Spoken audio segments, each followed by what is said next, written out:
Good morning, I am Indushri. I am Yashika. We are from grade 7 from Sriniketan Matriculation Higher Secondary School. So today we are going to make an earthquake alarm.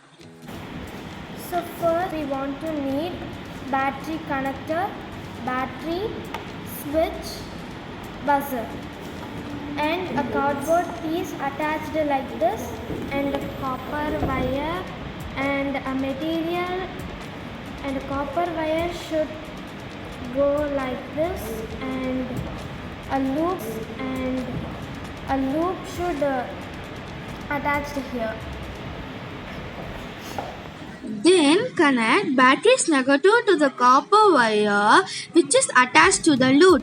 Then connect buzzer's negative to the copper wire and buzzer's positive to the switch and switch to the copper wire as shown here. Then on the switch.